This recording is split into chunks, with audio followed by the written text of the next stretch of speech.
The America of the 1880s was not the America carved into marble statues or framed in oil portraits. It was not the America of presidents frozen in stern expressions or tycoons staring from gilt-edged frames. It was an America that breathed and would smoke and sweat, that woke before the sun and slept under roofs that groaned in the wind. It was a nation still close enough to the soil that dirt settled permanently into the creases of its hands. Nearly 70% of its people lived beyond the edges of cities, in a landscape ruled not by clocks, but by weather, by seasons, by the stubborn rhythm of animals and crops. And long before dawn touched the horizon, that America was already awake. Somewhere in Ohio, in Kansas, in upstate New York, a woman rises in darkness. The year is 1883, or 1886, or 1889. The exact date hardly matters. Her life will follow the same pattern regardless. She does not wake to an alarm. She wakes because the fire has died low and because there is work that cannot wait. The house around her is silent except for the slow breathing of children behind thin wooden walls. The air is cold. In winter, it is the kind of cold that stiffens fingers before they even leave the quilt. In summer, it is heavy and damp, clinging to skin before the sun has even appeared. She strikes a match. That small flare of sulfur light is a miracle her grandmother did not have. Only a generation earlier, a household guarded coals overnight like treasure, fearful of losing the one thing that meant warmth and cooked food. Now a friction match hisses against the box, and flame blooms in her hand. The cookstove waits like a black iron animal in the corner of the kitchen. It will dominate her day. It will cook every meal, heat water for washing, warm the room in winter, and scorch it in July. She feeds it kindling with careful hands, adjusting dampers with the knowledge learned from childhood. Fire is not convenience. It is survival. Water must be brought in before anything else can happen. There are no pipes in her walls. No tap to twist. She steps outside with 2 empty buckets, the ground cool beneath her boots. If the well is close, she is fortunate. If it is far, she will walk this path half a dozen times before breakfast is cleared away.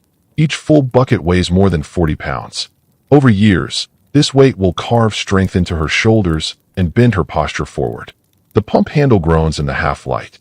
Or perhaps it is only rope against wood, scraping as she draws the bucket upward from dark water below. Every drop in the house passes first through her hands. By the time the first pale light edges across the fields, the fire is steady and the kettle is heating. Her husband is awake now. He does not linger. Cows must be milked whether he feels ready or not. Horses stamp in the barn. Chickens rustle on their roosts. A farm does not wait for comfort. It demands obedience to its own schedule. He pulls on boots stiff with yesterday's mud and steps into the yard with the dull ache of a body that has never truly rested. Breakfast will not be light. It cannot be. Cornmeal mush thick enough to hold a spoon upright. Biscuits if there is flour to spare. Salt pork fried in its own grease. Eggs when the hens are laying. Coffee, strong and bitter, sometimes stretched with roasted chicory or burnt grain if the real thing runs low. Even children drink it. No one speaks of caffeine as a danger. It is simply fuel. A 6-year-old may cradle a tin cup between both hands, swallowing the same dark liquid as his father. Childhood here is not an extended rehearsal for adulthood. It is a smaller version of it. By 6, a child gathers eggs and carries wood. By 8, he feeds animals. By 12, his labor matters. Not symbolically. Economically. A harvest depends on his hands. A sister rocks the baby while her mother kneads dough. There are games, yes. Laughter, certainly. But work is stitched into every hour. Clothing is heavy with labor long before it ever touches skin. A dress may represent 30 hours of stitching. A shirt is cut and sewn with intention because fabric costs money, and money is rarely abundant. Many homes now own a treadle sewing machine, a recent revolution in iron and steel. It sits in the corner like a promise. A woman pumps the pedal with her foot, and the needle flashes up and down faster than any hand could manage alone. What once took a full day can now be done in an hour. It is not luxury. It is acceleration. Beneath her dress, she laces a corset. Not the theatrical cage of popular imagination, but a structured garment that supports her back through endless bending and lifting. Steel boning holds her upright while she hauls water and scrubs laundry. It is armor for domestic war. Monday is wash day. Across the nation, from farmhouses to city tenements. Monday means water and soap and raw hands. Gallons are heated in great kettles. Soap, often homemade from rendered fat and lye leached from wood ash, bites at the skin. Clothes are boiled, scrubbed against washboards, wrung by hand until wrists tremble. Sheets, trousers, petticoats. Each item a small battle against dirt ground deep into fabric by labor. A rainy Monday is not inconvenience. It is crisis. Without sun and wind, nothing dries. Without dry clothes, the weak falters. Bathing is rare by modern standards. A full bath perhaps once a week, often Saturday night before church. The same tub of water serves multiple bodies in succession. The youngest first, the dirtiest last. Between these baths, a basin and cloth suffice. Cleanliness is managed, but it is not effortless. It requires firewood and time. Teeth are brushed sometimes, not always. A bone-handled brush with hog bristles. Powder made of chalk or salt. Many do without. Toothache is common. Extraction is the remedy. A dentist if one can be afforded. A local doctor, or even a steady-handed neighbor if not. Whiskey dulls the pain. Sometimes ether. Increasingly, in city offices, cocaine applied to the gums. Medicine stands at an uneasy threshold between tradition and science. Doctors exist, but they are distant and expensive. Many illnesses are treated first at home. Willow bark for fever. Mustard plasters for cough. Kerosene or turpentine in folk remedies that make modern readers wince. Patent medicines flood the market, promising cure for every complaint. They are often thick with alcohol or opium. Mothers dose restless infants with soothing syrups that quiet them unnaturally well. No regulation guards the label. Outside the house stands the outhouse. It waits in heat and snow alike. In winter, a trip there before dawn is an act of endurance. At night, a chamber pot under the bed spares the journey. It will be emptied in the morning, another quiet duty folded into the routine. If this is the Midwest, fields of corn and wheat stretch beyond sight. Plowing means walking mile after mile behind a horse, guiding steel through soil that resists every inch. Harvest compresses the year's hope into a few frantic weeks. Neighbors join together, moving from farm to farm, racing storms that can flatten crops in a single afternoon. Women prepare enormous meals to feed the crews. Reputation travels quickly. A generous table is remembered. If this is the South, cotton dominates life. Sharecropping binds families, especially black families newly freed from slavery but locked in cycles of debt through inflated credit at plantation stores. Labor from dawn to dusk rarely clears the ledger. Poverty is constant, yet churches rise from that poverty. Schools are built. Songs are sung that carry memory and defiance in equal measure. If this is the city, the rhythm changes, but not the hardship. A factory whistle replaces the rooster.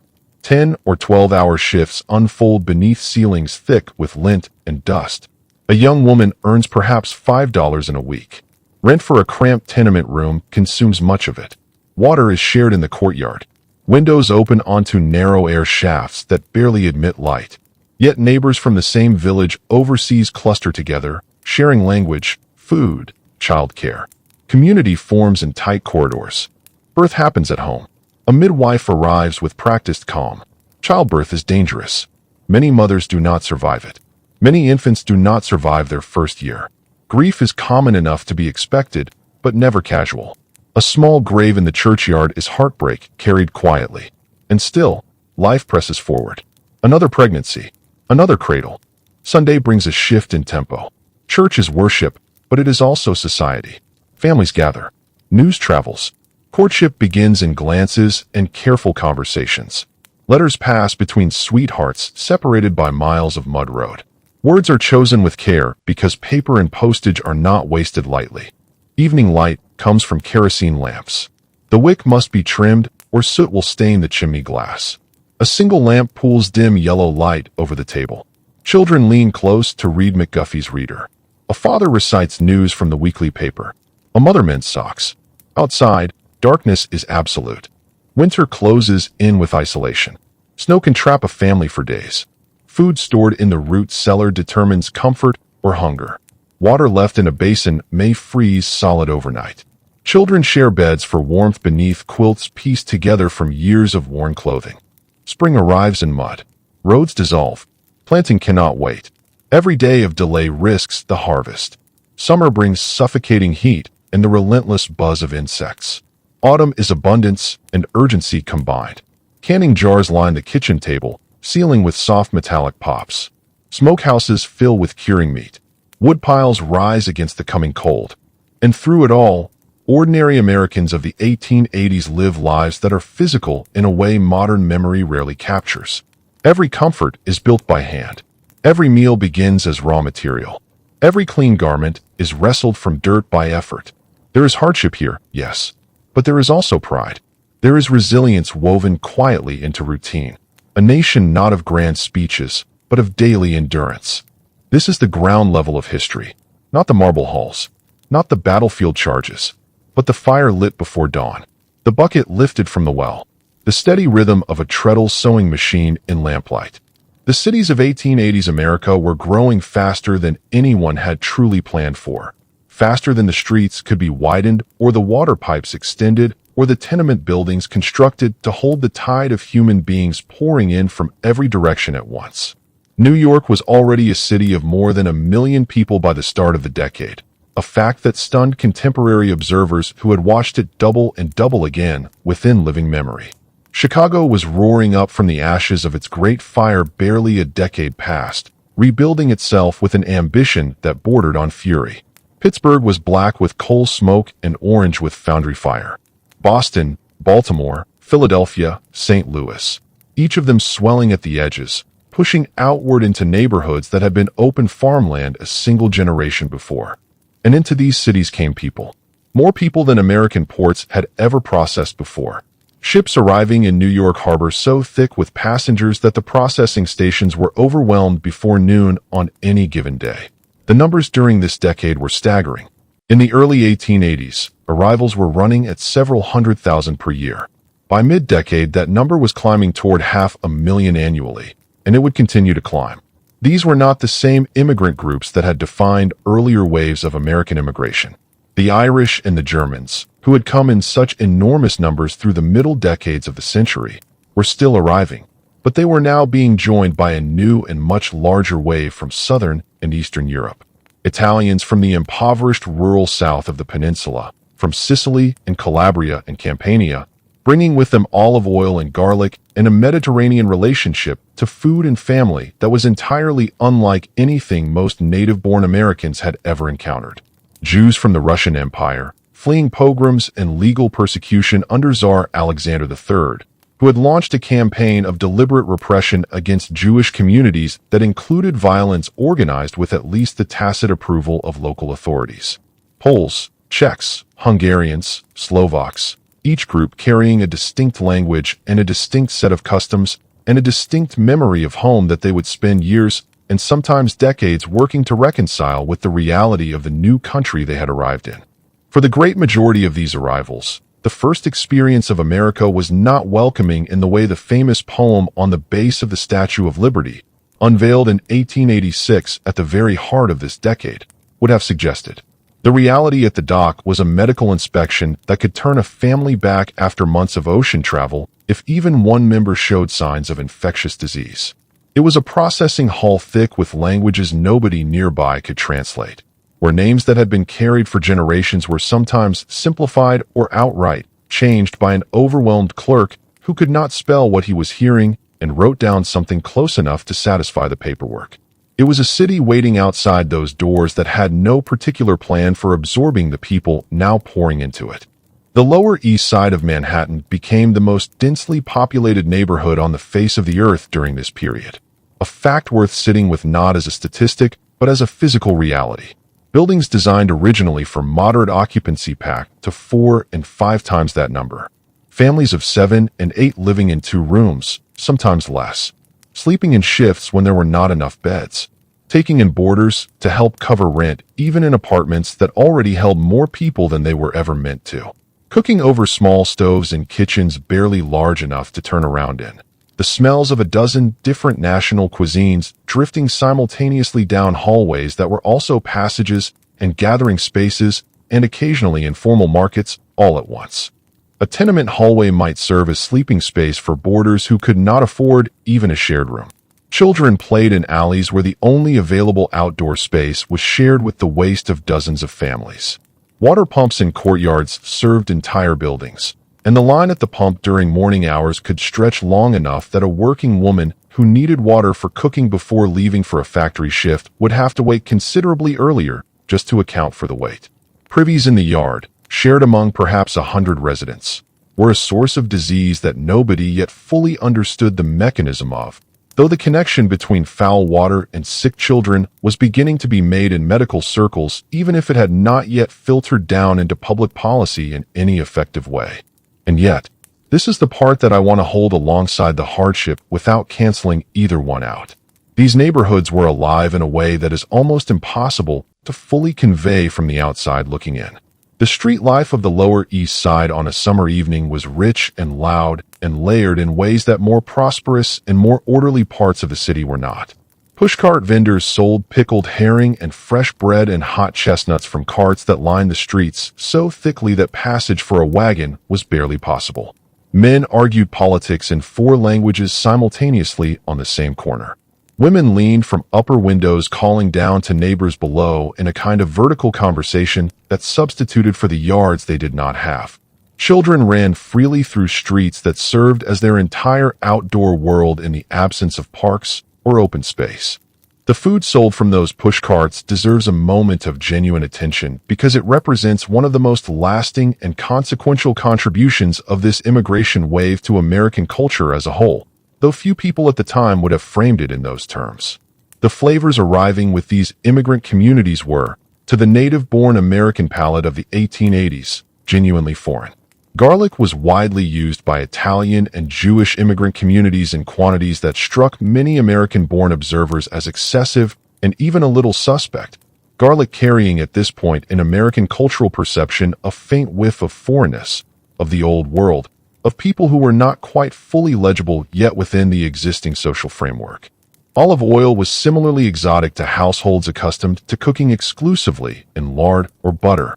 Pasta in its many forms, spaghetti, macaroni, various regional shapes from different parts of Italy, was beginning its long, slow conquest of the American table from these tenement kitchens, though that conquest would take decades to complete.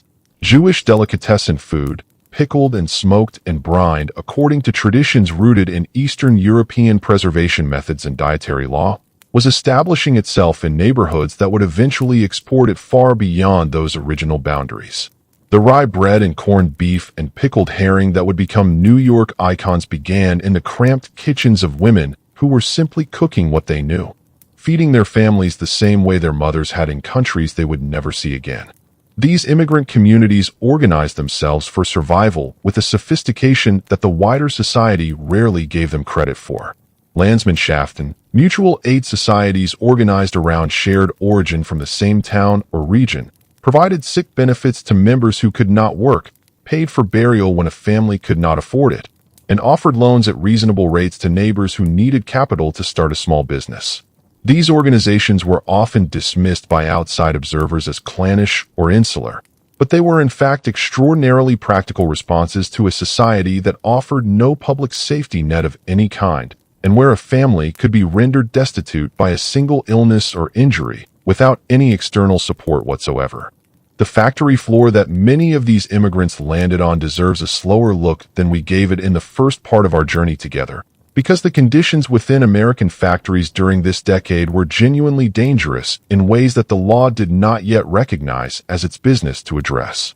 The garment industry, concentrated particularly in New York, employed enormous numbers of women, many of them recent immigrants from Italy and Eastern Europe, in workshops called sweatshops. The name came from the physical reality of the space. Rooms packed so tightly with sewing machines and workers that the body heat generated by dozens of people working in close proximity during the summer months made the air inside almost unbearable. Ventilation was minimal. Windows that did exist were often kept shut to prevent thread from blowing, which incidentally also sealed in whatever airborne hazards the particular work generated. For garment workers, those hazards included fabric dust and lint constantly in the air, breathed through every shift by every worker. In the longer term, This contributed to real and serious respiratory illness that the era's medicine did not yet reliably connect to workplace exposure. In the immediate term, it meant a constant scratchy irritation in the throat and lungs that workers simply learned to live with as an ordinary feature of the job, the way a farmer learned to live with the ache in his lower back. Fire was the other great terror of the factory floor, and the reason for it was heartbreakingly avoidable even by the standards of the time.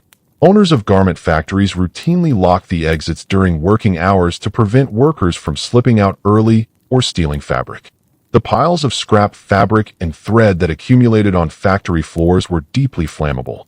The combination of locked doors, flammable material, and crowded conditions created a genuine fire trap that workers entered every single day without meaningful protection. This was the decade before the Triangle Shirtwaist Fire of 1911 that would finally shock the country into regulatory action. But the smaller fires, the ones that killed a handful of workers rather than dozens, were happening throughout this period and being absorbed by the city's newspapers as small tragedies rather than systemic failures. A worker injured on a factory floor had essentially no recourse under the law as it existed in the 1880s. Workers' compensation as a legal concept did not exist in the United States. The doctrine of assumed risk held, in legal terms, that a worker who accepted employment had implicitly accepted the hazards that came with it, meaning an employer was generally not liable for injuries that occurred in the course of ordinary work. A woman who lost fingers in a machine might lose her job alongside them, since she could no longer operate the equipment at the required speed. A man killed in a factory accident left his family with no claim against the company that employed him and no mechanism for support beyond charity and whatever the mutual aid societies in his community could provide. Labor organizing was beginning to respond to these realities through this exact decade. The Knights of Labor, one of the largest labor organizations in American history, reached its peak membership in the mid-1880s, organizing workers across industries and unusually for the era across racial lines to a degree that more conservative unions would not attempt for years. The 8-hour workday was becoming a genuine rallying cry, a demand that seems modest from the vantage point of a century and a half later, but that in the context of 10 and 12-hour standard shifts represented a radical restructuring of the relationship between labor and capital. The year 1886 brought what became known as the Great Upheaval, a wave of strikes across American industry that involved hundreds of thousands of workers simultaneously and demonstrated the scale of discontent building beneath the surface of the decade's apparent prosperity. And it was in this same year, on the 1st of May, 1886, in Chicago, that events would unfold in Haymarket Square that would mark one of the most consequential and most debated moments in American labor history. Workers gathered to protest the killing of strikers by police the previous day. A bomb exploded in the crowd. Police officers died. Workers died. The perpetrator was never conclusively identified. 8 anarchists were arrested and tried in proceedings that most legal scholars looking back at the record have concluded were deeply flawed, for were executed. The event was used by opponents of labor organizing to tar the entire movement with the brush of violent radicalism, and for a period it succeeded in setting back the cause of organized labor considerably, though the underlying grievances that had filled that square with protesters remained entirely unresolved. A homesteading family arriving on the Kansas plains or in the Dakota Territory in the early 1880s stepped off a train into a landscape that offered almost nothing in the way of what they had previously understood as the basic materials of daily life. There were, in many parts of the plains, no trees, none within practical reach. A family that had come from Pennsylvania or Ohio or Germany, where timber was simply a feature of the landscape taken for granted, suddenly confronted a horizon that ran flat and treeless to every edge of sight. Building a house required a solution nobody who had not lived on the plains would have thought to reach for. They cut the ground itself. Sod, the densely matted root systems of prairie grasses that had been binding the topsoil for thousands of years, could be cut into blocks roughly the size and weight of a modern cinder block and stacked into walls. A sod house, built entirely from the prairie floor, had walls often more than a foot thick, which made it genuinely warm in winter and surprisingly cool in summer, better insulated in both directions than many wood frame structures of the same period. It required no lumber. It cost almost nothing in cash. It could be built with the help of neighbors in a matter of days using only a breaking plow, a spade, and willing hands. But living inside one was its own particular experience. The ceiling, often supported by whatever poles or lumber could be obtained and covered with additional sod, leaked mud during heavy rains. The walls harbored insects, snakes, and small rodents that had been living in that soil long before the house was built around them, and saw no particular reason to leave just because humans had moved in above them. A woman hanging her few pictures on a dirt wall and laying whatever pieces of fabric she owned across the earthen floor to create some approximation of domestic order was performing an act of psychological determination as much as housekeeping.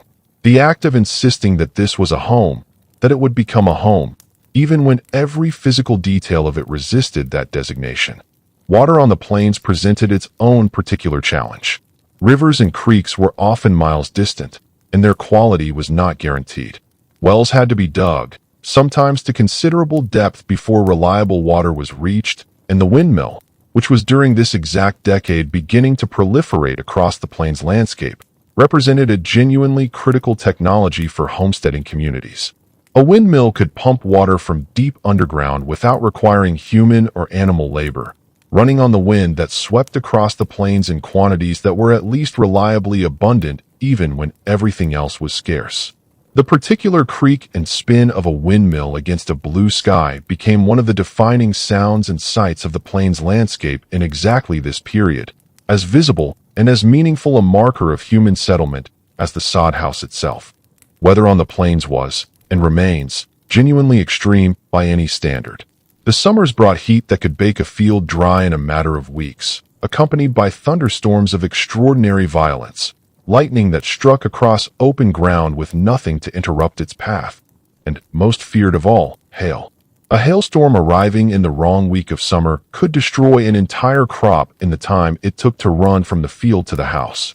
Not damage it, destroy it completely.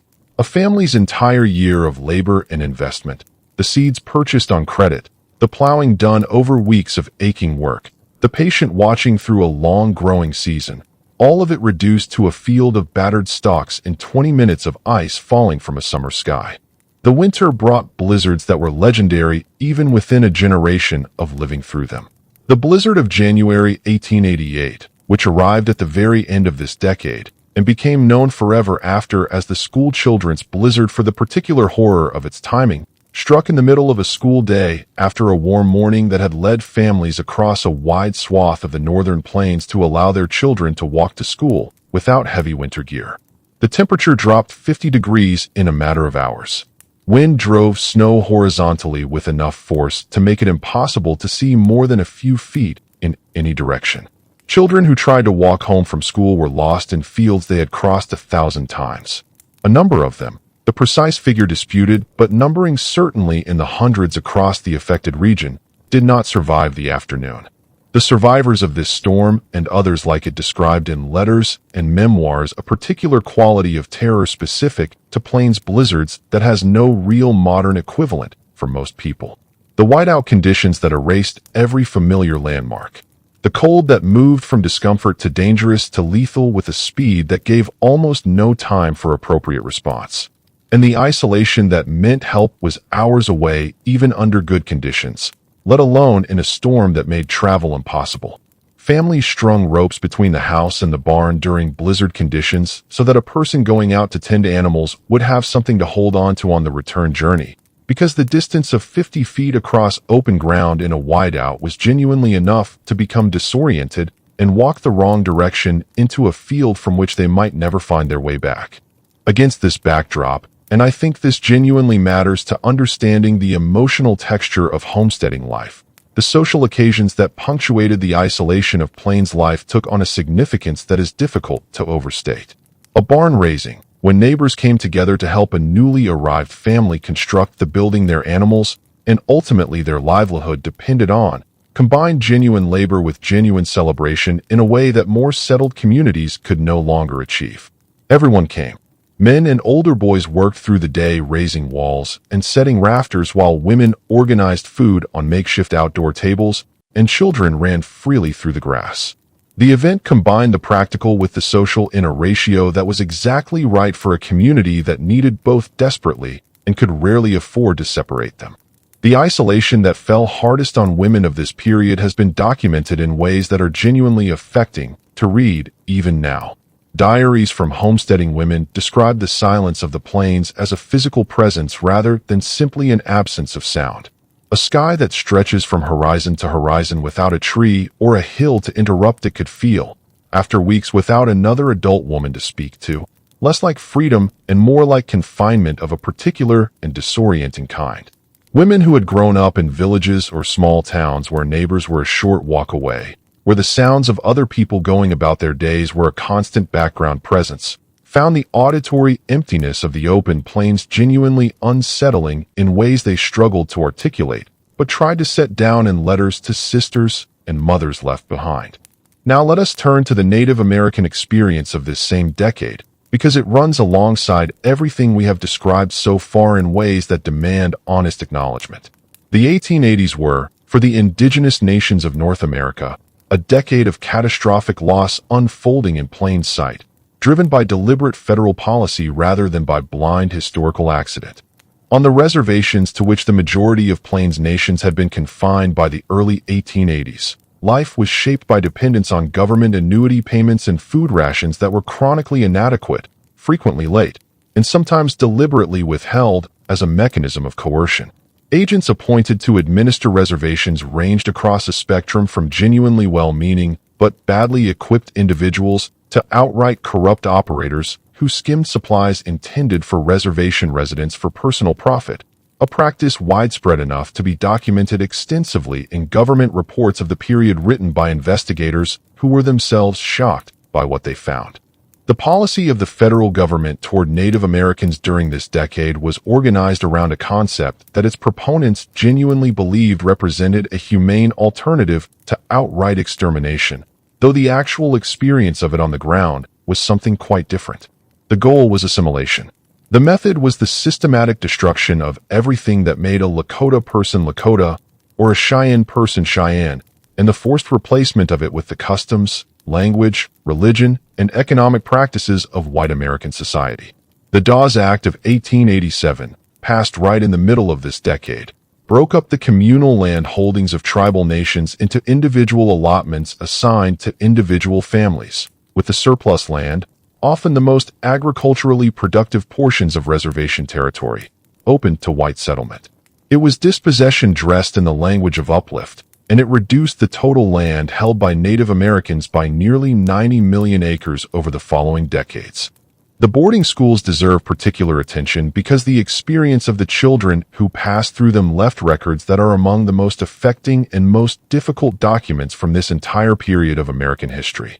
Schools like the Carlisle Indian Industrial School in Pennsylvania, founded in 1879 and fully operational throughout this decade under the leadership of Richard Henry Pratt, whose Kill the Indian and Save the Man philosophy made explicit what most other institutions practiced without quite saying aloud, took children from their families by methods ranging from genuine persuasion of parents desperate for any path that might help their children survive in the changing world to outright coercion.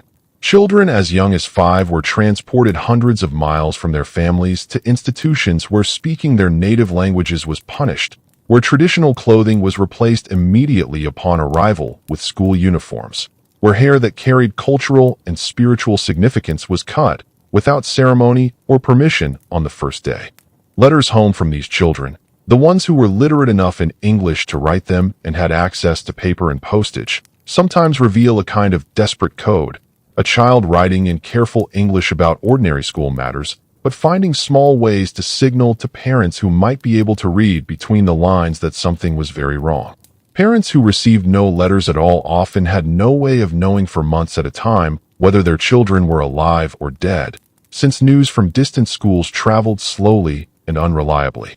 Death at these schools from diseases like tuberculosis and measles, to which children raised in isolated communities had limited immunity, was common enough to be a routine administrative matter.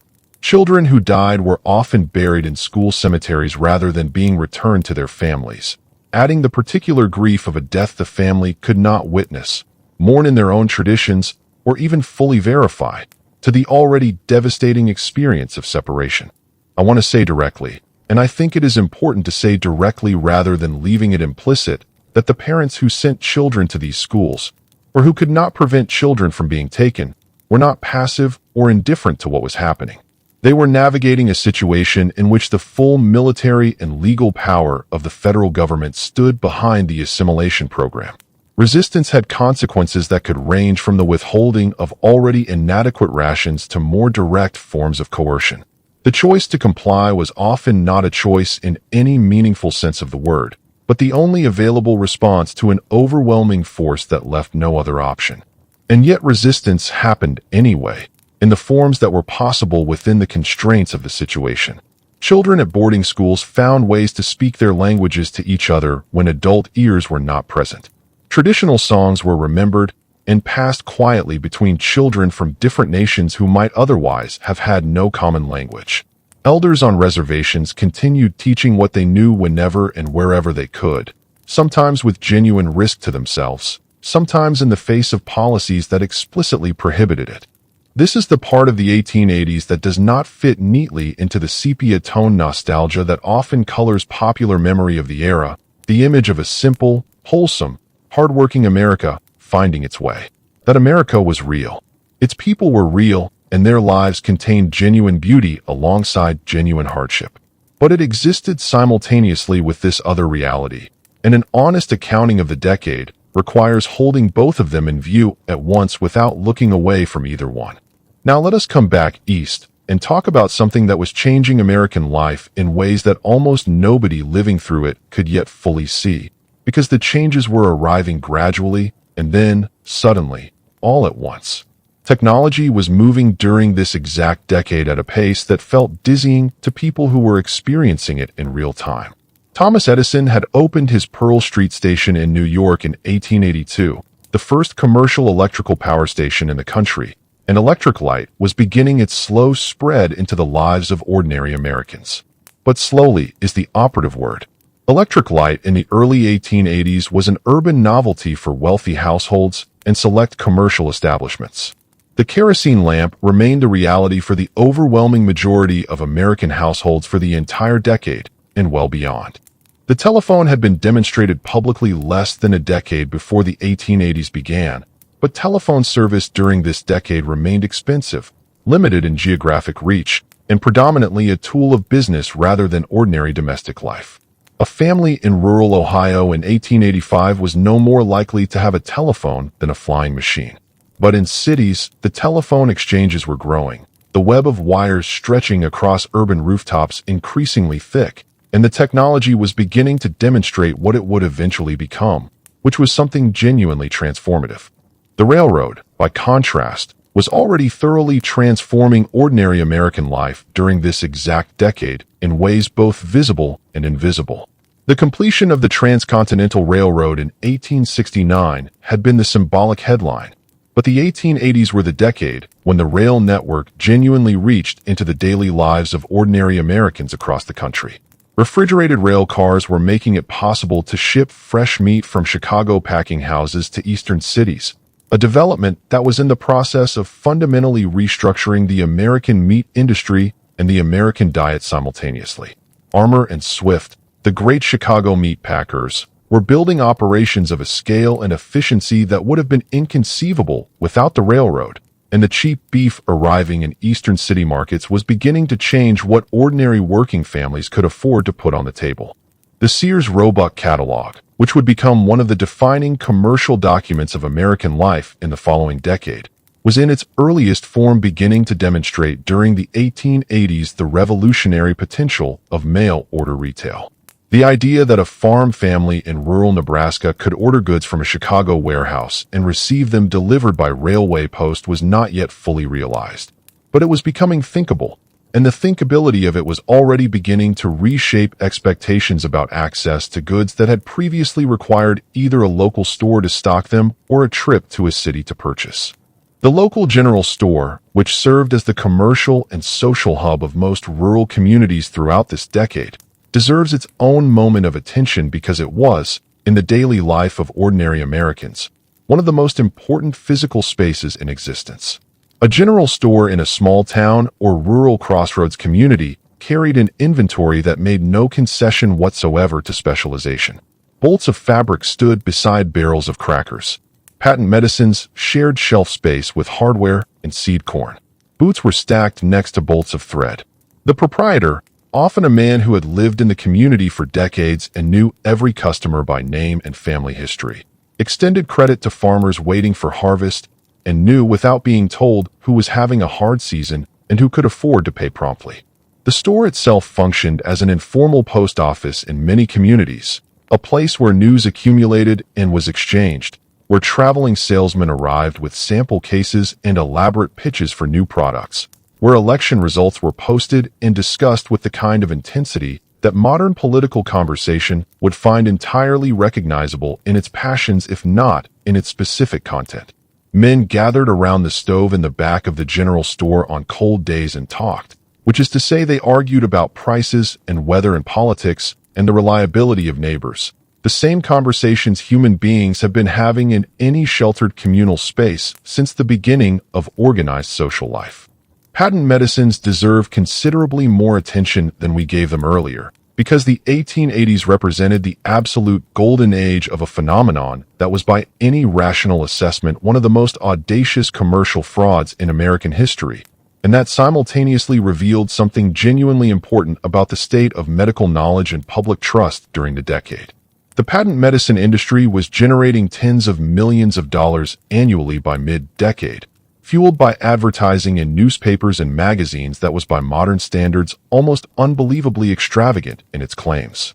Lydia Pinkham's vegetable compound was perhaps the most famous, a product specifically marketed to women suffering from what the era broadly categorized as female complaints, a catch-all diagnostic category that covered everything from menstrual pain to menopausal symptoms to anxiety to general tiredness. Lydia Pinkham herself had been a real woman, a Massachusetts reformer who developed her compound in the 1870s and began selling it locally before her family expanded the business into a national brand following her death in 1883. The compound contained a significant percentage of alcohol, somewhere between 15 and 20% by the estimates of analysts who tested it, alongside a mixture of botanical ingredients whose therapeutic value ranged from genuinely plausible to entirely imaginary.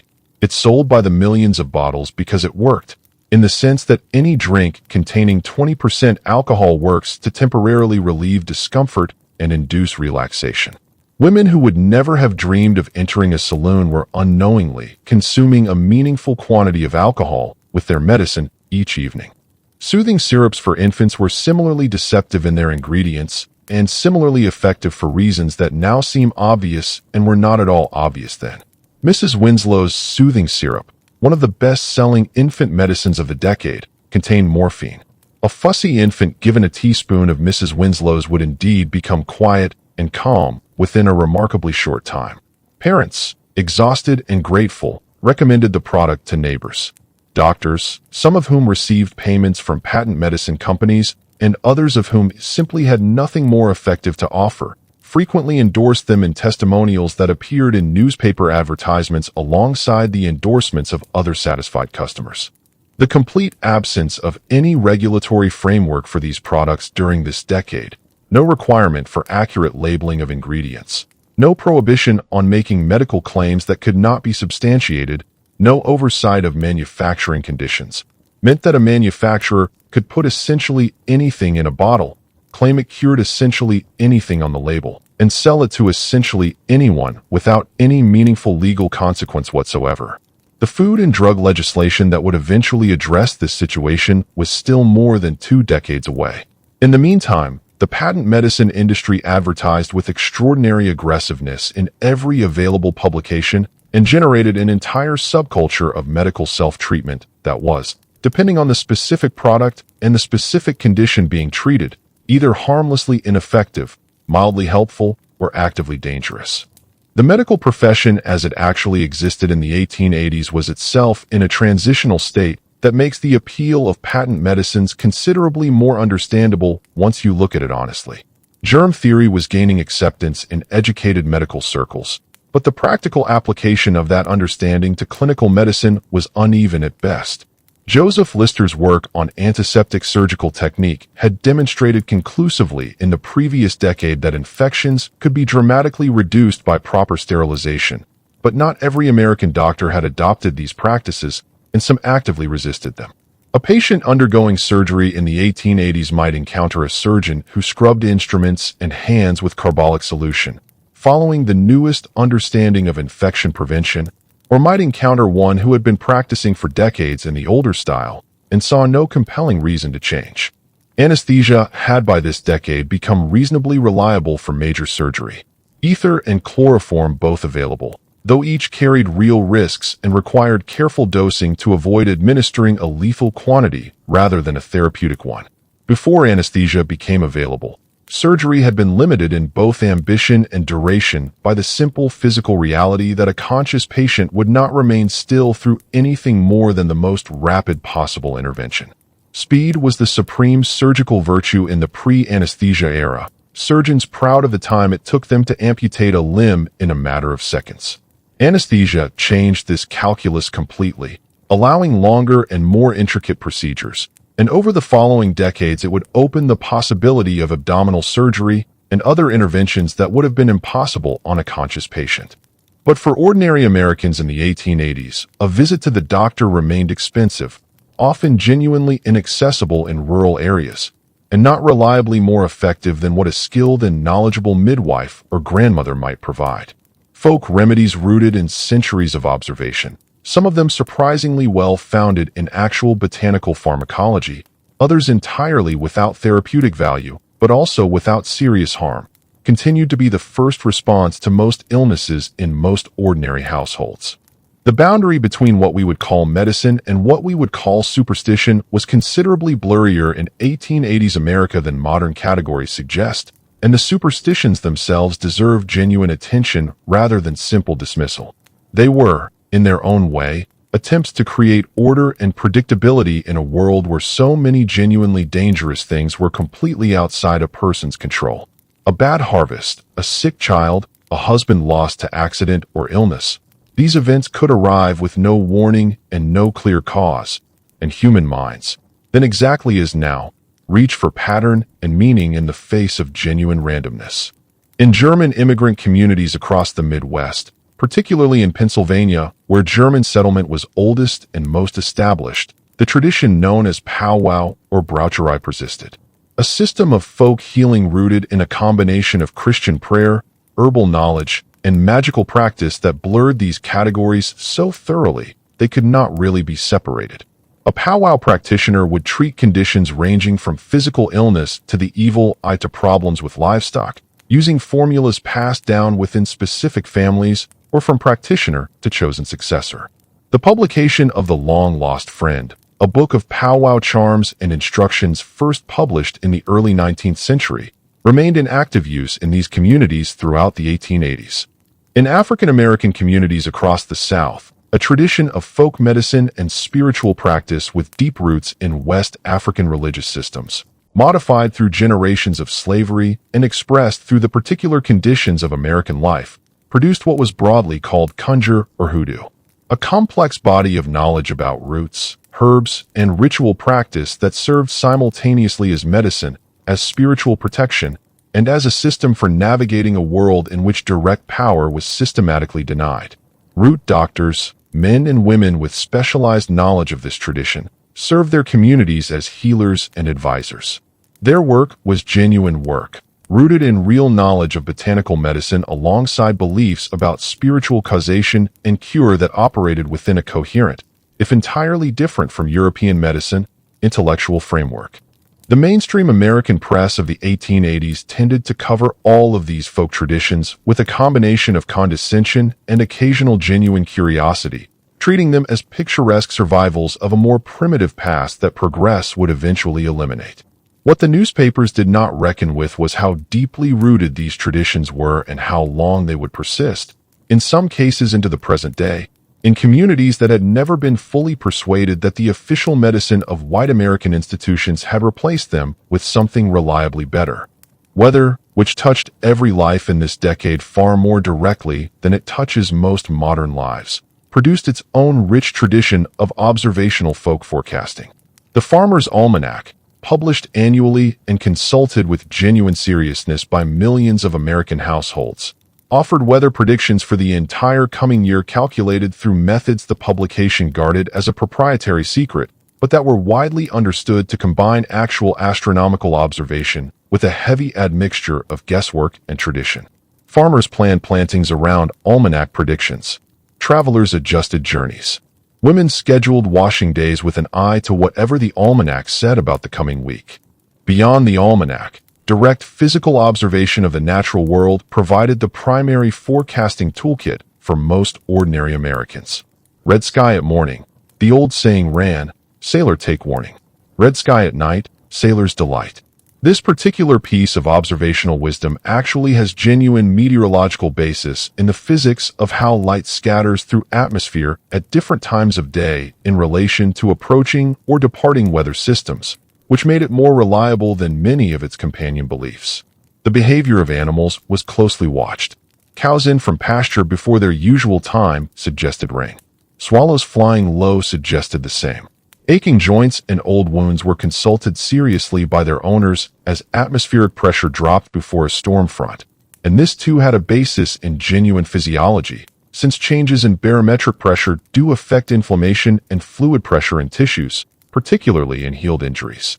Let us talk now about the particular experience of being a young person in this decade who was beginning to understand themselves in ways that the social world around them had no framework or even language to accommodate. Because this is a piece of history that is rarely discussed in relation to this period, and it belongs here. People whose interior experience of their own identity, whether in terms of attraction or of gender, did not match the social expectations placed upon them, existed in every community and in every era, including this one.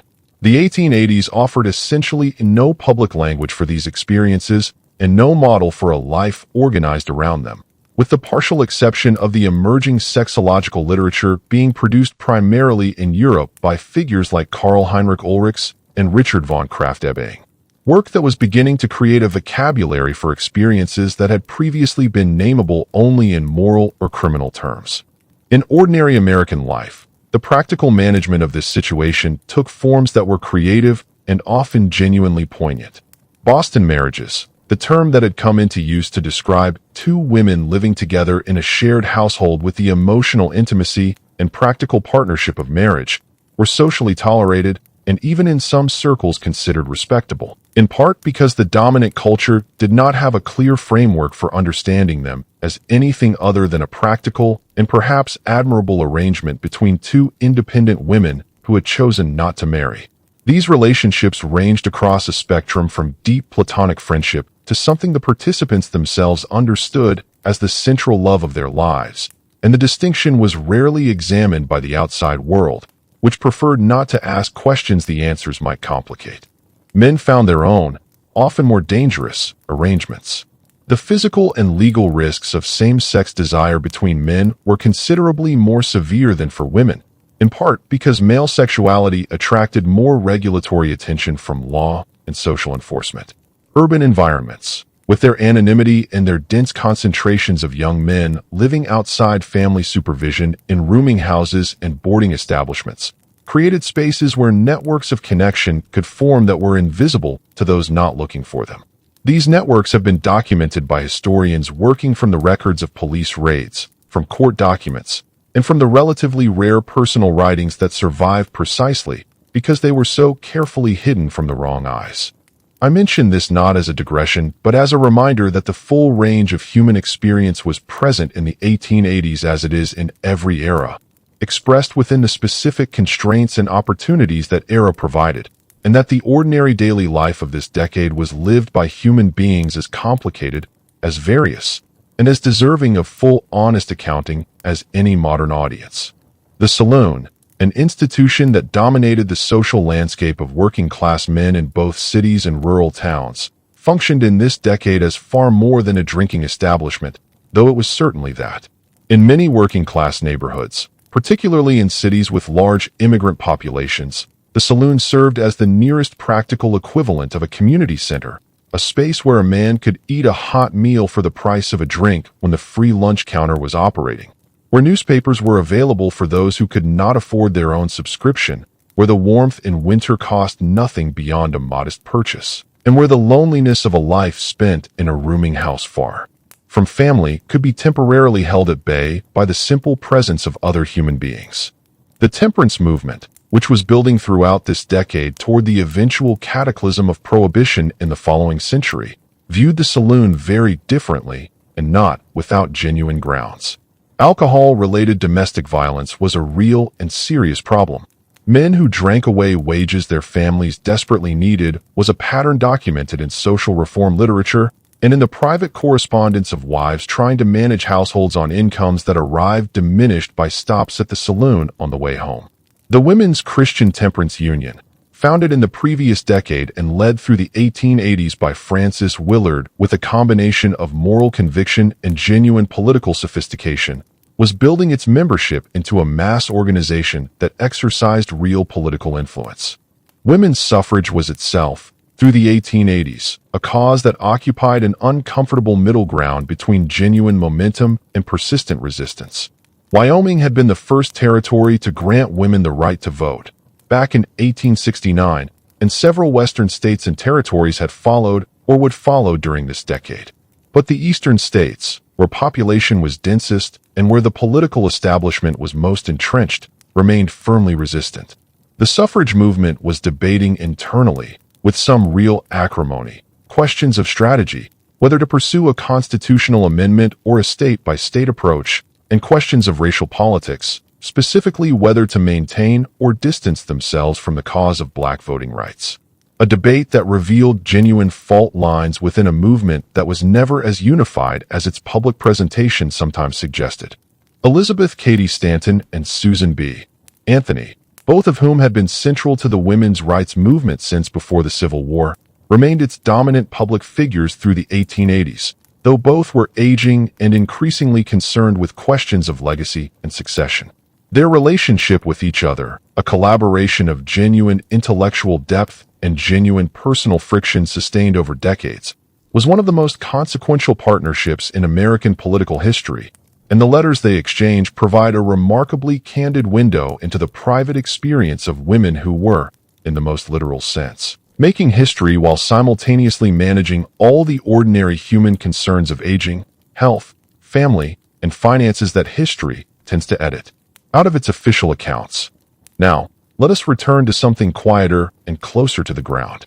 Because throughout everything we have been discussing, the great political dramas and the labor battles and the displacement of nations and the arrival of millions of new Americans, ordinary daily life was continuing in its own relentless way. Meals were being cooked. Children were being born. Old people were dying in the beds where they had slept for decades. Seasons were turning with their usual indifference to human events. The death of an old person in a rural community during the 1880s was, as we touched on earlier, an event handled entirely within the household and the community rather than by outside institutions. But there were specific rituals attached to it that are worth understanding in more detail, because they reveal something important about how this era understood the relationship between the living and the dead. The body was prepared for burial by the women of the family and neighborhood, washed, dressed in good clothes, often laid out in the best room of the house. In some communities, the deceased was dressed in the outfit they had chosen themselves in advance, hanging in the wardrobe sometimes for years, waiting. Older women in particular often made these preparations deliberately, wanting to have some say in how they would be presented at the end. Sitting with the dead through the night, known as a wake, was practiced across many communities and many traditions, the specific customs varying by cultural background, but the underlying impulse consistent. You did not leave the dead alone in the dark. Someone sat with them through the hours between midnight and dawn, often singing quietly or praying or simply keeping silent company. And this vigil was understood as a final act of respect and love, a last gift to someone who could no longer offer anything in return. Children were included in these rituals in ways that modern culture tends to protect children from. A child of 4 or 5 might be lifted to look upon the face of a grandparent laid out in the parlor, might be present throughout the period of visiting, might attend the funeral itself, and stand at the graveside. Death was not hidden from children in this era. It was woven openly into the texture of ordinary life, encountered early and regularly, in the deaths of animals and neighbors and family members, and children were in many ways better prepared for it than modern children tend to be, precisely because it was not treated as something too terrible for young eyes. Faith, and this is perhaps worth saying directly, was not in the 1880s the contested and complicated thing it has become for many Americans in the century since. The overwhelming majority of Americans held some form of Christian belief with genuine conviction, and that belief structured daily life in ways that went well beyond Sunday attendance. A family Bible was the most important book in most homes, read from regularly, recorded in with the births and marriages and deaths that constituted the family's official history. Prayer before meals and at bedtime was observed as a matter of course. A child who failed to pray was not merely considered rude, but was understood to have done something genuinely serious, a small defiance of an order that extended far beyond the household. The particular flavor of this faith varied enormously by denomination and by region. Southern Baptist faith tended toward the emotional and the experiential, revival meetings in summer producing scenes of genuine religious intensity that observers from more decorous Northern Protestant traditions sometimes found alarming and sometimes found genuinely affecting. Methodist camp meetings, held outdoors over several days in summer, were social events of enormous community importance alongside their explicitly religious function, drawing families from across wide territories for preaching and singing, and the particular charged social atmosphere that arises whenever large numbers of young people are brought together in a context simultaneously saturated with religious meaning and ripe with the ordinary human interest young people take in each other. The camp meeting was also, it is worth noting, one of the few contexts in which ordinary Americans of this decade were genuinely exposed to live performance of any kind. There were no movie theaters. There was no radio. The live preacher, performing the sermon with all the rhetorical art that the tradition demanded and rewarded, was the closest thing to theatrical entertainment available to most rural Americans, and the best preachers were stars within their circuits in a way that modern audiences would recognize as celebrity even if the specific form it took was unfamiliar. Traveling shows of various kinds also served this function in the secular register.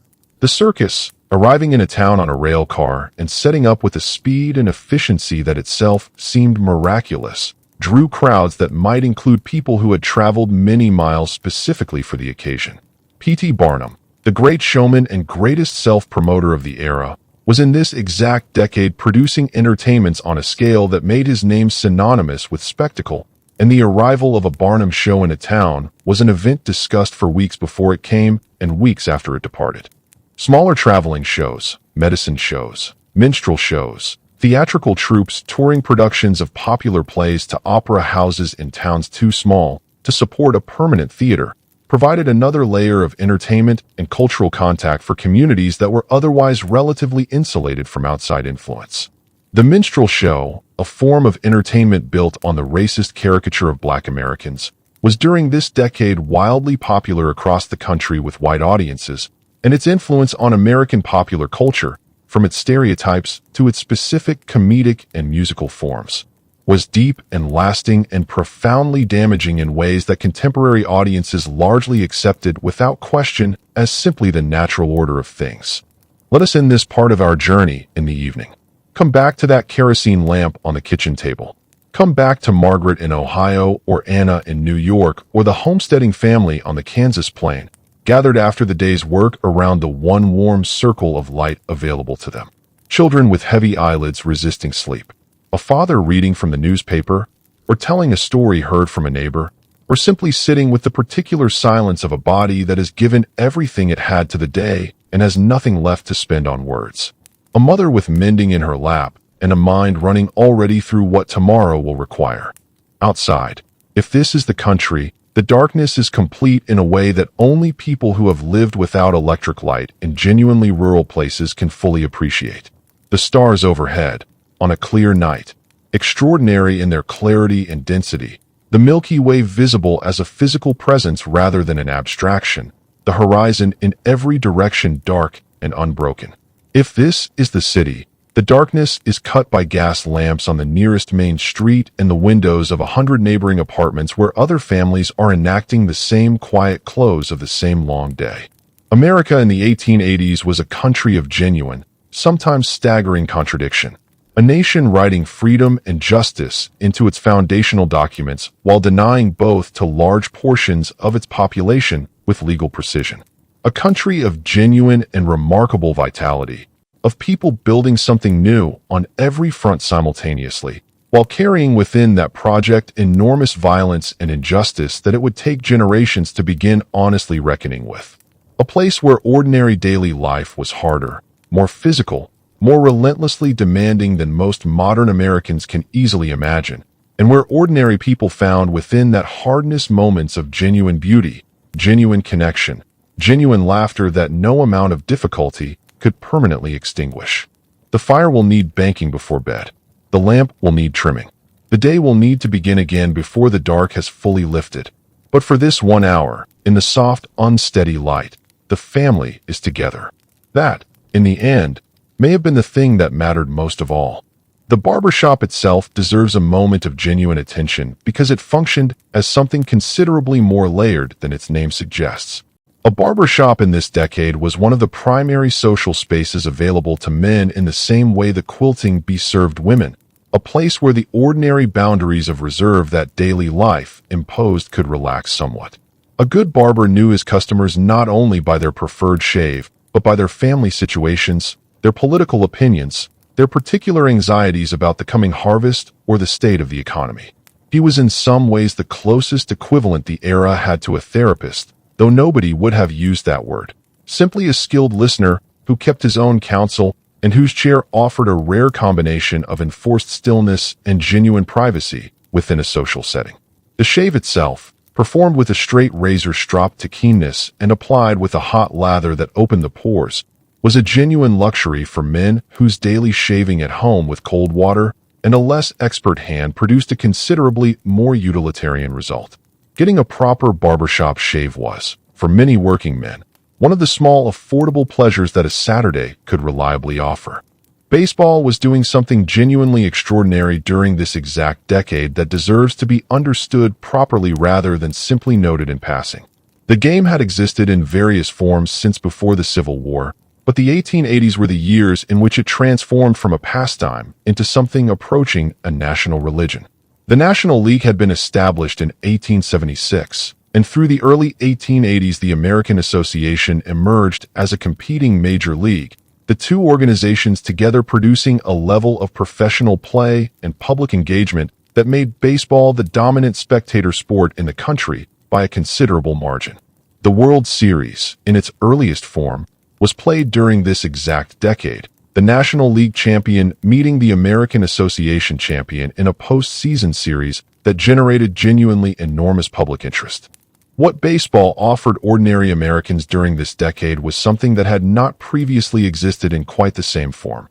A shared public drama with continuing stakes, played out over a long season with daily results that could be followed through the newspapers and discussed wherever men gathered. A factory worker in Chicago and a clerk in Boston and a farmer who managed to get a newspaper once a week could all be following the same story, arguing about the same players, invested in the outcomes of games they had never seen in person and might never see in person. The game created a common cultural reference point of a kind that was still rare in a country where regional differences remained profound and shared national experience was harder to come by than it would eventually become. The players themselves occupied a peculiar social position during this decade, famous enough to be recognized on the street in the cities where they played, celebrated in the newspapers with a level of coverage and personality-driven storytelling that anticipated modern sports journalism, but not yet wealthy by any standard, and not yet fully respectable by the standards of the more refined portions of society. Professional baseball players in the 1880s were associated in the public mind with a certain roughness, with drinking and gambling, and the general moral looseness presumed to accompany a life spent traveling between cities in the company of other young men with money in their pockets and no permanent domestic situation to answer to. This reputation was not entirely unfounded. The saloon and the gambling house featured in the off-field lives of a significant portion of players, and owners wrestled throughout the decade with questions of player conduct that sound remarkably familiar to anyone who follows modern professional sports controversies. Away from the baseball diamond, a different kind of revolution in American commercial life was unfolding inside buildings that were themselves architectural statements of a new kind of ambition. The department store was, in the 1880s, still new enough to feel genuinely revolutionary, and the experience of entering one for the first time was described by contemporaries in terms that suggest something closer to an encounter with a cathedral than a shopping trip. Macy's in New York, Marshall Field's in Chicago, Wanamaker's in Philadelphia. These were not simply larger versions of the general store. They were entirely different propositions, organized around a set of commercial principles that were reshaping the relationship between ordinary Americans and the goods they purchased. The experience of browsing, of moving through a large commercial space simply to look without any immediate obligation to purchase, was itself a new and somewhat transgressive pleasure that department stores made available primarily to women in a way that nothing had quite managed before. A woman could spend an afternoon in a department store without buying a single thing, moving through departments that offered not only dry goods and clothing, but housewares, furniture, toys, and increasingly food, handled by salespeople trained to be helpful without being pressuring, in an environment that was warm in winter and offered seating, drinking water, and eventually restrooms. Amenities specifically designed to make long visits comfortable. This was, for many women, one of the very few public spaces they could occupy alone or with female companions without male escort and without social judgment. Marshall Field had built his Chicago store on a philosophy he expressed simply as "give the lady what she wants," a statement that sounds innocuous enough until you consider that it represented a fundamental reorientation of a major commercial enterprise around the preferences and comfort of women as autonomous economic actors, women who were making purchasing decisions for their households and who represented, when their collective spending power was added together, an enormous commercial force that had previously been largely unacknowledged. Field understood that women who felt welcomed and respected in a commercial environment would return to it, and that return visits were the foundation of a retail business that could sustain itself across decades. The goods available in these stores reflected the changing material possibilities of the decade in ways that touched ordinary life at dozens of points simultaneously. Ready-made clothing, still relatively crude by later standards, but improving steadily as manufacturing techniques developed, was beginning to offer ordinary American women an alternative to the endless labor of making every garment by hand or by treadle. A ready-made shirtwaist, a cotton blouse that had become the practical uniform of working women across the country, cost a fraction of what the fabric and labor of making one from scratch would represent, and it fit well enough for daily, where even if it could not match the precision of a carefully made-to-measure garment. Shoes had been among the first clothing items to move into factory production, and by the 1880s the variety and relative affordability of factory-made footwear was genuinely changing what ordinary Americans wore on their feet.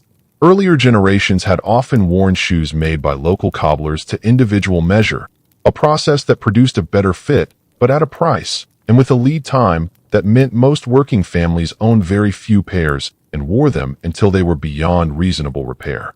Factory shoes, sold through general stores and the new department stores in standard sizes, made it possible for a family of modest means to own a greater variety of footwear for different purposes, though the sizing systems of the era were less standardized than modern ones, and the experience of buying shoes without trying them on through mail order was an exercise in optimistic guessing. Courtship and marriage, which we touched on earlier, deserve a fuller treatment now because the specific rituals and expectations governing them reveal something genuinely important about what ordinary Americans valued and feared in their most intimate lives.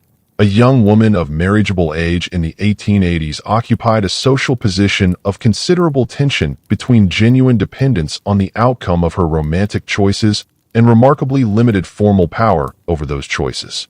The law in most states still held that a married woman's property became her husband's property upon marriage, a situation that the Married Women's Property Acts, being passed state by state through this period, were beginning to address but had not yet fully corrected. A woman who made a poor choice in a husband had very little legal recourse and no realistic economic alternative in most cases to remaining within the marriage regardless of its quality. This makes the intensity with which courtship was conducted in this era considerably more understandable. The stakes were genuinely high in a way that modern courtship, in a world of divorce law and women's economic independence, simply is not. A misjudgment made at 20 could determine the entire shape of a life. And yet the information available to a young woman trying to make this determination was remarkably limited. Courtship happened in supervised settings, in parlors with family nearby, or at community gatherings where behavior was publicly observable. Extended private conversation between a man and woman who were not yet engaged was genuinely not socially available. Letters, as we discussed, served as one of the few channels through which something more authentic might be expressed. A young man writing to the object of his feelings with a directness that face-to-face conversation under the eyes of her parents did not permit.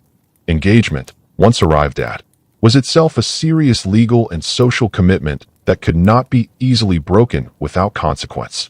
A man who broke an engagement exposed himself to a breach of promise lawsuit, a genuine legal action in which a woman could sue for damages caused by a broken engagement on the theory that she had withdrawn herself from the marriage market during the period of the engagement and had therefore suffered real and compensable harm when the agreement was dissolved.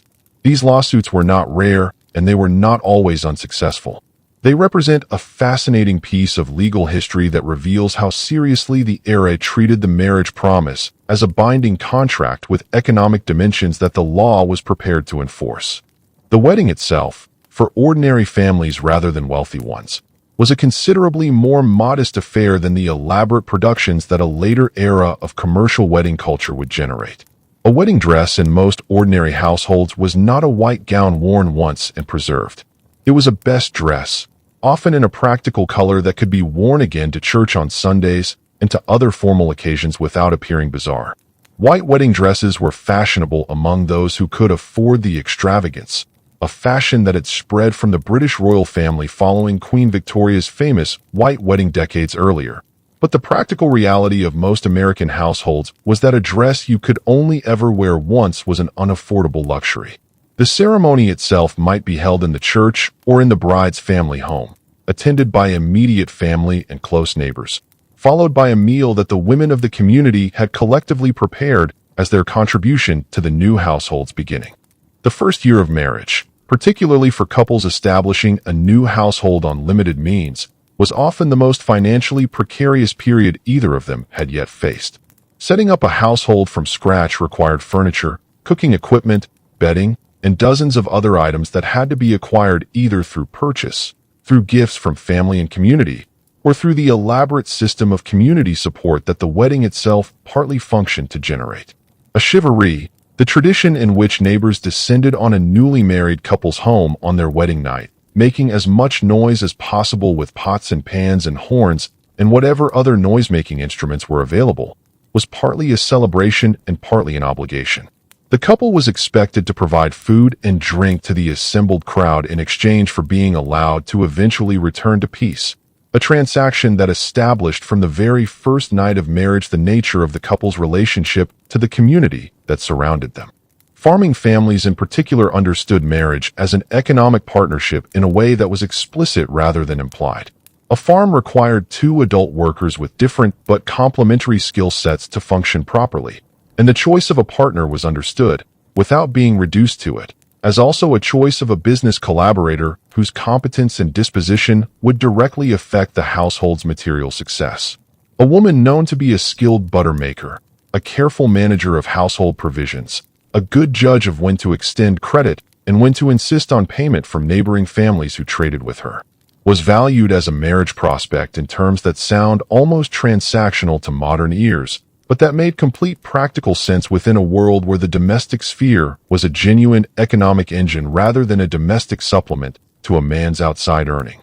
Now let us move to something that was just beginning in this decade, but that would grow into one of the most important movements in American history: the conservation movement, and the specific story of how a young, asthmatic, wealthy New Yorker named Theodore Roosevelt began a relationship with the American wilderness that would eventually reshape the country's relationship to its own landscape, belongs to this exact decade.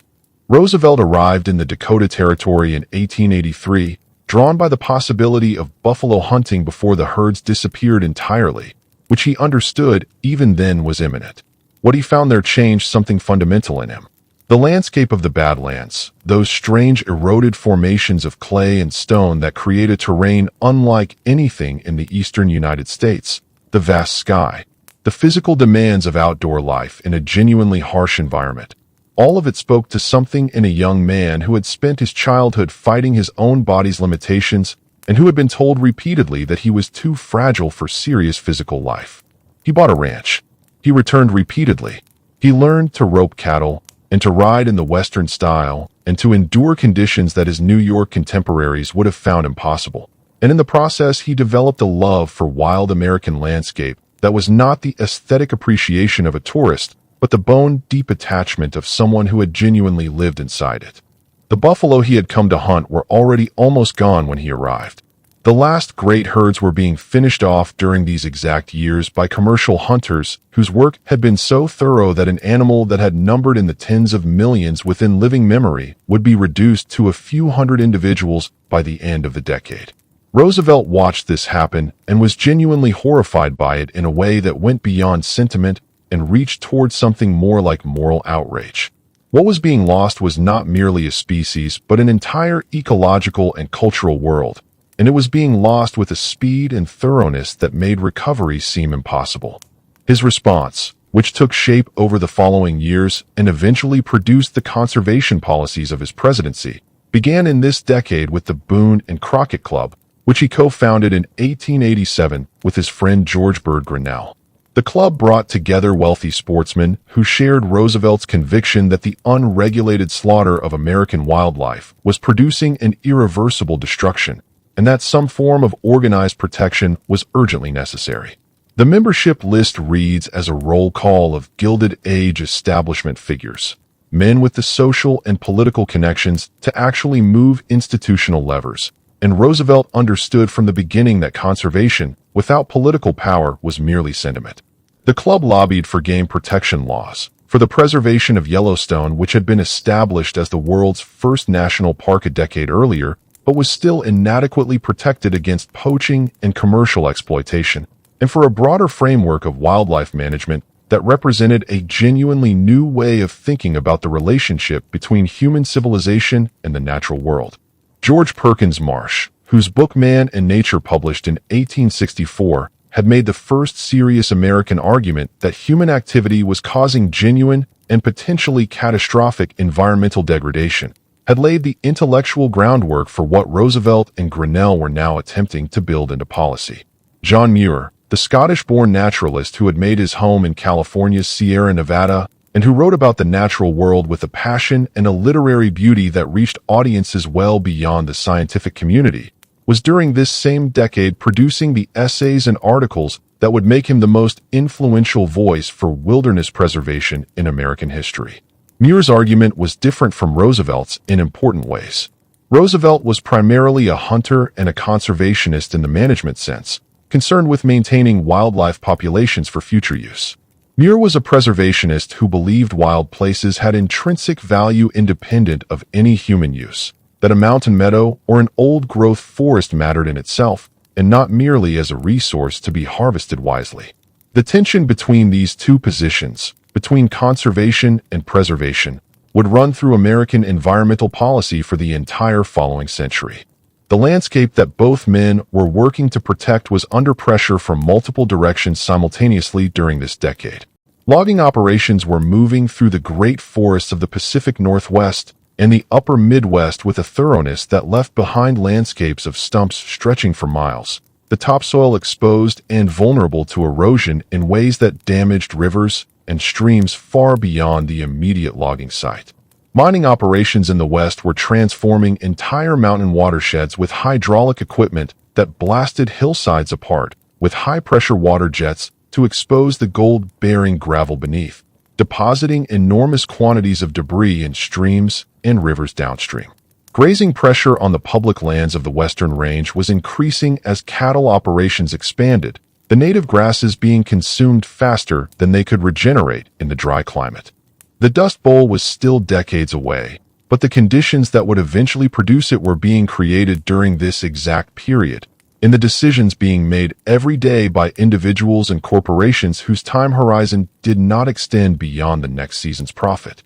This is the part of the 1880s that tends to get lost between the romantic mythology of the frontier and the social history of cities and factories, but it matters enormously for understanding the trajectory of the country through the following century. The cities were becoming something genuinely new. By the end of the decade, the technology of steel frame construction that had been pioneered in Chicago following the Great Fire was making possible buildings of a height that previous generations would have considered architecturally impossible and possibly hubristic.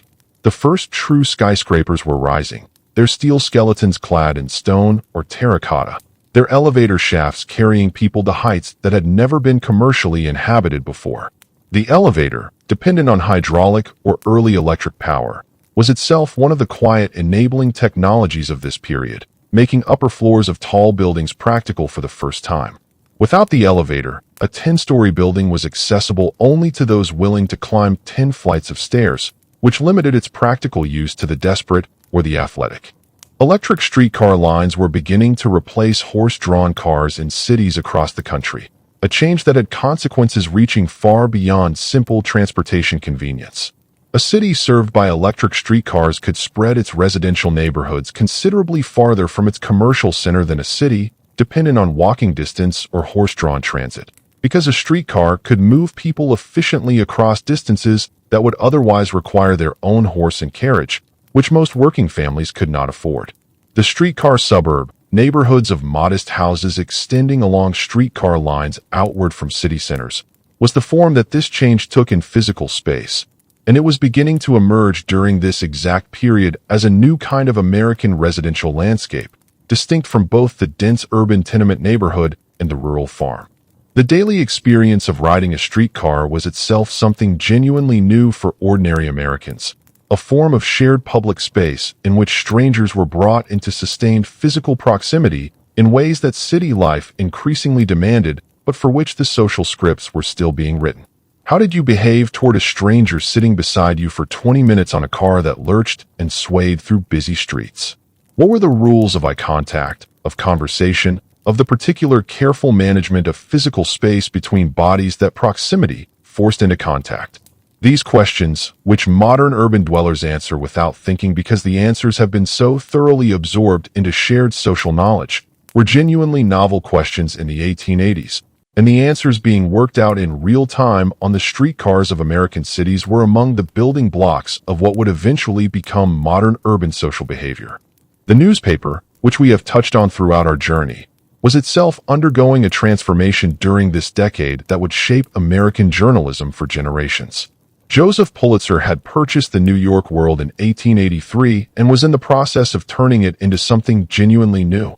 A mass circulation daily aimed at working class and immigrant readers rather than the educated elite, filled with sensational crime coverage and human interest stories alongside political commentary that took genuine and sometimes outrageous positions, sold at a penny a copy rather than the 3 or 4 cents that most papers charged. Circulation climbed with a speed that astonished the industry. Within a few years, the World was the highest circulation paper in the country, and its formula was being imitated by competitors in cities across the nation. This was journalism that understood its readers as people with genuine appetites for stories about other people, for drama and scandal and sentiment, and the occasional genuine investigation of public wrongdoing, not as passive recipients of official information, but as an audience that needed to be entertained as well as informed. The penny press was creating, in effect, a mass reading public that had not previously existed in quite the same form.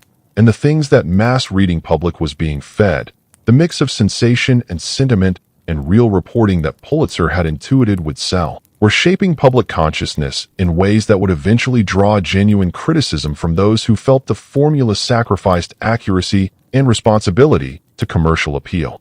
Those criticisms were not without foundation, but they also missed something important, which was the genuine democratic energy in the idea that news should be cheap enough and accessible enough that a factory worker could afford to know what was happening in his city and his country on a daily basis.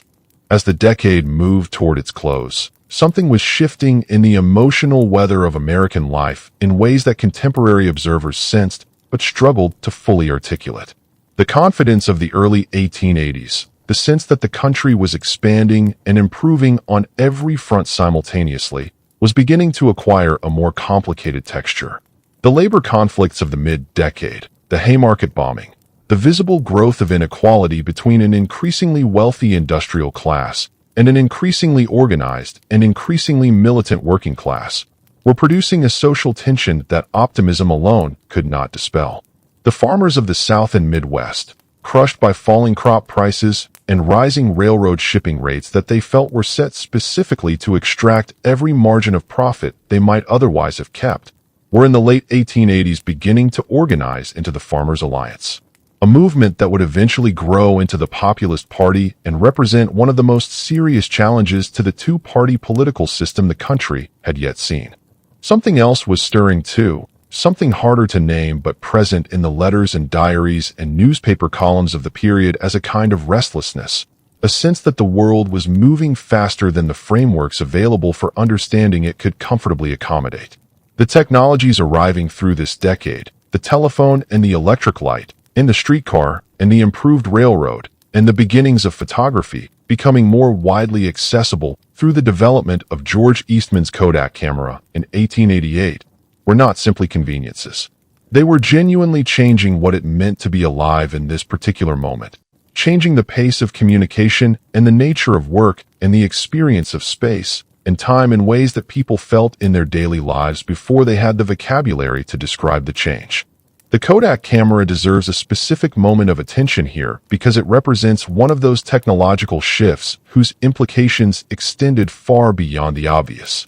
Before Eastman's development of a simple, relatively affordable camera using a flexible roll of film rather than the heavy glass plates required by earlier photographic technology, having your photograph taken was a deliberate and relatively rare event, requiring a visit to a professional photographer's studio, a period of posed stillness, and an expense that meant most ordinary families had only a handful of photographs of themselves in existence. The Kodak changed this. You press the button, the company's advertising said, "We do the rest."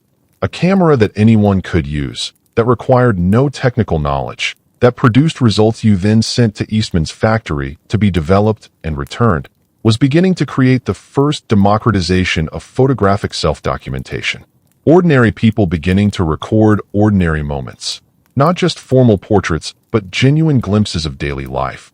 The kinds of images that would eventually allow future generations to actually see the faces of people who would otherwise exist only as names in census records. The decade was ending. Then, with the country in the process of becoming something it had not quite been before and could not yet fully see the shape of. An America in which the old certainties of rural life and seasonal rhythm and community cohesion built over generations were being pulled at by forces of industrial capitalism and mass immigration and technological change that respected none of those old structures. An America in which the promises of the founding documents were being tested against the reality of who actually held power and who actually bore the costs of progress.